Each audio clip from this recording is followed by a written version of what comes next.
Hello दोस्तों, आज हम बटर स्कॉच फ्लेवर्ड की आइसक्रीम बनाने वाले हैं। ये देखिए, ये बटर स्कॉच आइसक्रीम है। मैं इसका परफेक्ट मेजरमेंट के साथ बेस बनाना बताऊंगी। इसके लिए पहले हमें वनीला बेस रेडी करना होगा, उसके बाद ही हम बटर स्कॉच फ्लेवर डाल के बटर स्कॉच क्रंची बनाएंगे और बटर स्कॉच आइसक्रीम बनाएंगे। आइए चलिए देखते हैं कि हमें ये आइसक्रीम कैसे बनाना है। ये देखिए कितनी सुंदर एकदम मार्केट जैसी आइसक्रीम बनके रेडी हुई है हमारी, और ये खाने में बहुत ही टेस्टी है। और इसका क्रंच जो खाते समय मुंह में आता है वो तो बहुत ही टेस्टी लगता है। उसको भी मैं आगे बनाना बताऊंगी, आप पूरा वीडियो देखिएगा। तो आज हम ये देखिए इस तरह से हम परफेक्ट मेजरमेंट के साथ सारी चीज़ें लेंगे। तो इसके लिए आप एक मेजरिंग स्केल ले लीजिए। उसमें देखिए मैंने एक पेन रख दिया है और उसको टेयर करके 0 पे कर दिया।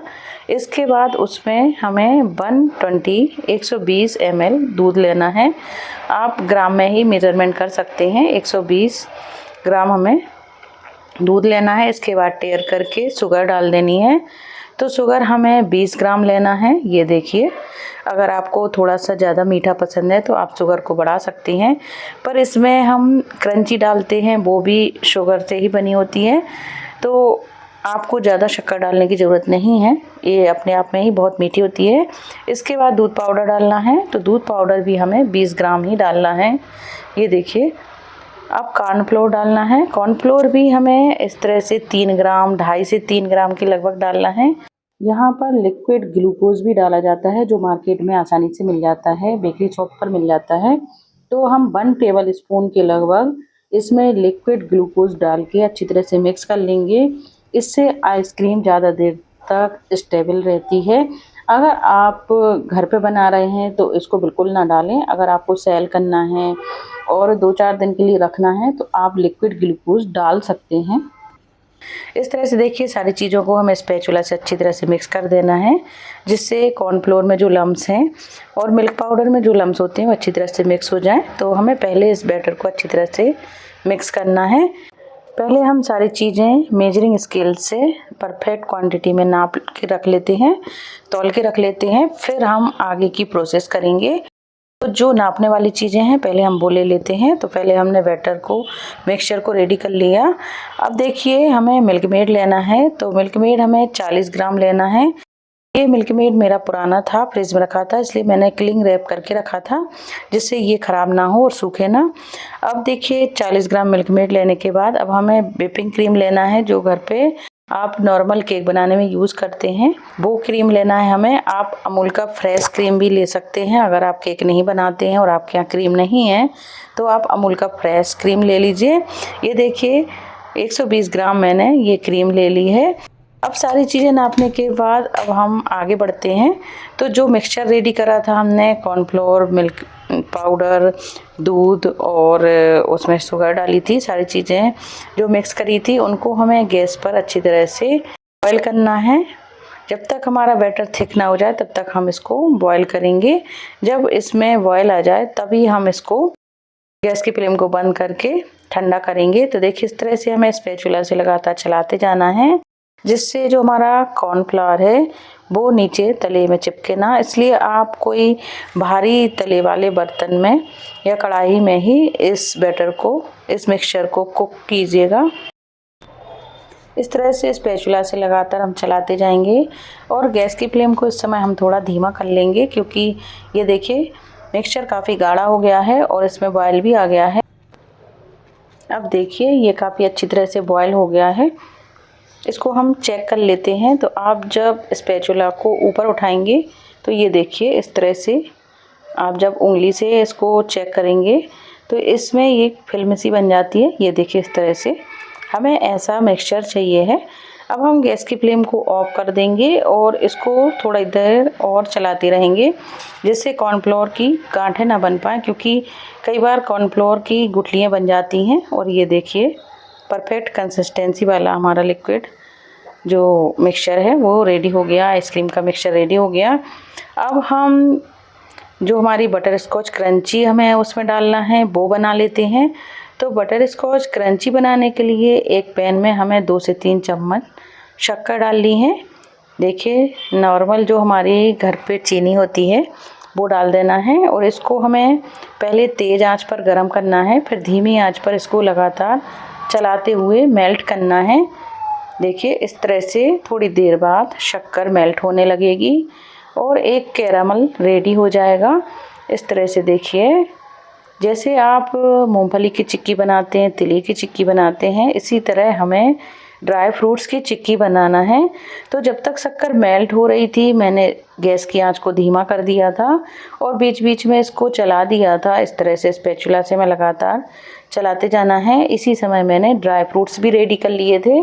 तो आप जो काजू, बादाम, आप जो भी ड्राई फ्रूट पसंद करना चाहें जैसे कि पिस्ता हुआ, चिरौंजी हुई, ये सारी चीज़ों को आप टुकड़ों में कट कर लें। और ये देखिए शक्कर अच्छी तरह से मेल्ट हो गई है।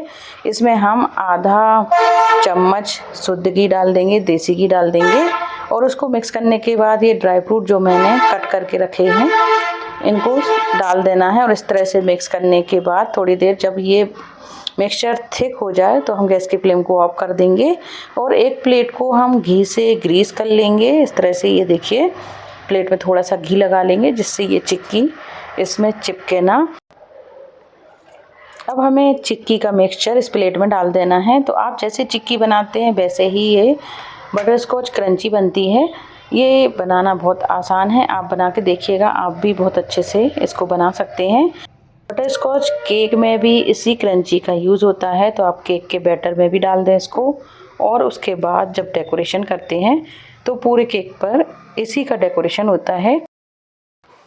क्रंची सेट हो रही है तब तक हम क्रीम को व्हिप कर लेते हैं। तो जो हमने 120 ग्राम व्हिप्ड क्रीम ली थी उसको हमें इलेक्ट्रिक बीटर से बीट करना है। जैसे आप केक के लिए क्रीम को व्हिप्ड करते हैं वैसे ही हमें इसको भी व्हिप्ड करना है। इस तरह से सॉफ्ट पीक आने तक ही हमें क्रीम को व्हिप्ड करना है। जो हम केक में यूज़ करते हैं क्रीम वो हम स्टिफ पीक आने तक व्हिप्ड करते हैं, पर हमें जो आइसक्रीम में यूज़ करना है क्रीम उसको हम सॉफ्ट पीक आने तक ही व्हिप्ड करेंगे। तो ये देखिए इस तरह से 2-3 मिनट में ही हमारी क्रीम बन के रेडी हो जाएगी। और ये देखिए सॉफ्ट पीक आने तक हमने क्रीम को व्हिप्ड कर लिया। अब इसी क्रीम में हम जो हमने मिल्क मेड मेज़र करके रखा था वो डाल देना है। मिल्क मेड डालने के बाद इसको भी हमें इलेक्ट्रिक बीटर से मिक्स कर देना है, पर हम सारी चीज़ें एक साथ डाल लेते हैं।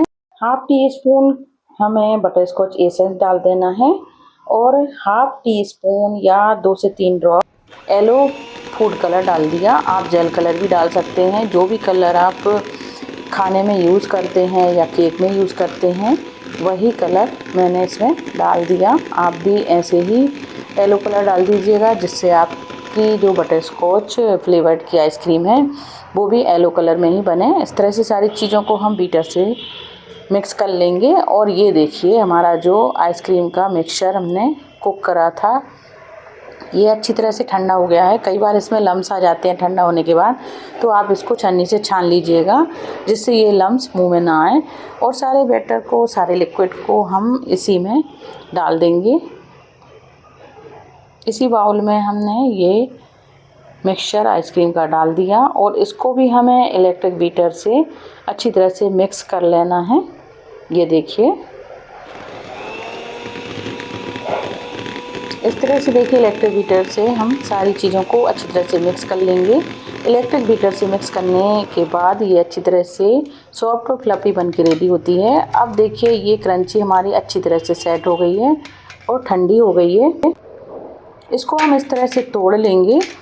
ये देखिए तोड़ने के बाद इसको हमें बारीक करना है, तो आप चाहें तो बटर पेपर पे रख के बेलन से भी कूट के इसको बारीक कर सकते हैं। और मैंने तो इसमें छोटे से खरल में ही इसको थोड़ा थोड़ा करके डाल के बारीक टुकड़ों में कर लिया। देखिए इस तरह से थोड़ा थोड़ा डाल के मैंने, ये काफ़ी सॉफ्ट बनी है और पूरी तरह से क्रंची है, अच्छी तरह से क्रंच आया है इसमें।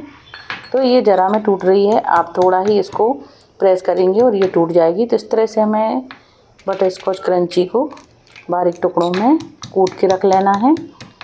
ये देखिए, तो देखिए कितनी अच्छी क्रंची बन के तैयार हुई है हमारी। ये देखिए अब इसको हमें बटर स्कॉच आइसक्रीम में डालना है। आइए चलते हैं, अब हम आइसक्रीम को कंप्लीट करते हैं। तो ये देखिए जो मिक्सचर हमने रेडी करके रखा है ये काफ़ी फ्लफ़ी और काफ़ी अच्छा तैयार हुआ है। ये देखिए मार्केट से भी अच्छी आइसक्रीम बनने वाली है हमारी। देखिए इस तरह से अब हम 2 टेबल स्पून भर के बटर स्कॉच क्रंच इसमें मिक्स कर देंगे। अंदर मिक्स करना ज़रूरी होता है क्योंकि आप जब आइसक्रीम खाएंगे तो हर बाइट में आपको क्रंच आएगा जो खाने में बहुत टेस्टी लगता है। इसी तरह से देखिए अच्छी तरह से हम स्पैचुला से इसको मिक्स कर देंगे। अब आप जिसमें आइसक्रीम जमाना चाहते हैं वो वाला डिब्बा ले लें या बॉक्स ले लें, कुछ भी ले लें, या कोई टिफ़िन वाला बॉक्स ले लें। मैंने ये प्लास्टिक का बॉक्स ले लिया है क्योंकि मैं इसमें अधिकतर आइसक्रीम जमाती रहती हूँ तो अच्छी जम जाती है। तो सारे लिक्विड को हमें इसमें डाल देना है, इस तरह से फिल कर देना है। आप स्टील के डिब्बे में, कांच के डिब्बे में, जिसमें भी आप सेट करना चाहें आइसक्रीम उसमें डाल दें। इस तरह से हम आइसक्रीम को पूरे डिब्बे पर फैला देंगे, ये सेट कर देंगे जिससे ये एक सी दिखाई दे। ये देखिए ये आइसक्रीम खाने में बहुत टेस्टी लगती है। आप भी इसी तरह से आइसक्रीम बनाइएगा, आपको भी बहुत पसंद आने वाली है। बाज़ार में जो आइसक्रीम मिलती है वो काफ़ी एक्सपेंसिव होती है तो आप हर कभी बाज़ार से नहीं ले सकते हैं। आप इस तरह से घर में बनाइए, अपने घर वालों को, बच्चों को, इस तरह से सारे फैमिली मेम्बर्स को आइसक्रीम बना के खिलाइए जो बहुत पसंद आने वाली है सबको। ये देखिए मैंने आइसक्रीम को डिब्बे में सेट कर दिया है और अब इस पर भी जो क्रंची बची हुई है हमारी वो डालना है जिससे दिखाई दे, ये काफ़ी सुंदर सी दिखाई देती है क्रंची डालने के बाद। इस तरह से हमें पूरी आइसक्रीम पर बटर स्कॉच क्रंची डाल देनी है। ये देखिए अब इसको हमें सेट करने के लिए रखना है फ्रीज़र में। तो आप चाहें तो इसको टाइट ढक्कन से, ऊपर से टाइट ढक्कन लगा दें, पर मैंने ढक्कन लगाने के पहले इसको क्लिंग रैप लगा दी थी इस पर, क्योंकि ढक्कन इसका काफ़ी ढीला ढाला सा है, टाइट नहीं है और ऊपर से अगर फ्रीज़र में पानी गिर जाता है तो बर्फ़ जम जाएगी इसके ऊपर। इसलिए हमें क्लिंग रैप करके इसको डिब्बे को कवर करना है। तो देखिए इस तरह से हम क्लिंग रैप कर देंगे डिब्बे पर, ये लगा देंगे इस तरह से। तो आप भी ऐसे ही क्लिंग रैप लगा दीजिएगा तो आपकी आइसक्रीम पर ऊपर बर्फ़ या पानी कुछ भी नहीं जमेगा। ये देखिए अब इसके ऊपर हम इसका ढक्कन रख देंगे जिससे ये अच्छी तरह से ढकी रहेगी और इसको हम ओवरनाइट फ्रीज़र में सेट करने के लिए रख देंगे। तो आप 5-6 घंटे के लिए तो रख ही दें। अगर आप रात को बना रहे हैं तो पूरी रात फ्रीज़र में रखी रहने दें, फिर इसको निकालें। ये देखिए आइसक्रीम अच्छी तरह से सेट हो गई है। अब इसको हम निकाल के देखते हैं।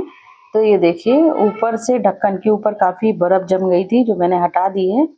इसलिए हम डिब्बे को क्लिंग रैप करके रखते हैं जिससे इसमें पानी ना जाए और बर्फ़ ना जमे।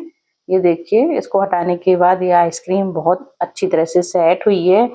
देखिए काफ़ी अच्छी, बाज़ार जैसी, बाज़ार से भी अच्छी दिखाई दे रही है। अगर आप घर पे बनाते हैं तो आपको बहुत खुशी मिलेगी क्योंकि बाज़ार से सारे लोग लाते हैं। अगर आप घर पे इस तरह से बना के खिलाएंगे तो सबको बहुत खुशी मिलती है और सबसे ज़्यादा खुशी तो आपको होगी कि आपने बाज़ार से भी अच्छी आइसक्रीम बनाई है। ये देखिए इस तरह से चम्मच से हम इस तरह से निकाल लेंगे। ये काफ़ी अच्छी तरह से सेट हुई है। आप जब इसको निकालेंगे फ्रिज में से, फ्रीज़र में से और तुरंत खाएँगे तो ये इससे भी ज़्यादा सेट थी। मैंने वीडियो बनाया, दिखाया और यहाँ पे लाइट भी जलती रहती है पूरे सेट पर तो ये थोड़ी-सी गरम हो जाती है। पर कोई बात नहीं, फ़ोटो शूट करना तो बहुत ज़रूरी है। ये आइसक्रीम बहुत अच्छी बनी है। इसी तरह से आप स्ट्रॉबेरी फ्लेवर की आइसक्रीम भी मेरे चैनल पर देखिएगा। मैंने उसका फुल वीडियो अपलोड किया हुआ है, शेयर किया हुआ है। तो देखिए दोस्तों हमारी बटर स्कॉच आइसक्रीम बनके रेडी हो गई है। इसको अब मैं खाने जा रही हूँ क्योंकि बाउल में रखी रखी ये मेल्ट होने लगी थी। जब मैंने इसको खाया तो मुझे तो मार्केट से भी अच्छी लगी क्योंकि अपने हाथ से बनाई हुई, अपने घर पे बनाई हुई चीज़ बहुत अच्छी लगती है।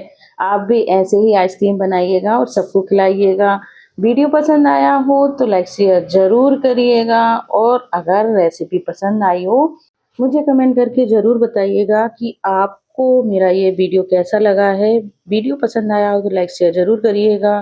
तो फिर मिलते हैं दोस्तों अगले वीडियो में किसी नई रेसिपी के साथ। तब तक के लिए take care, bye, thank you.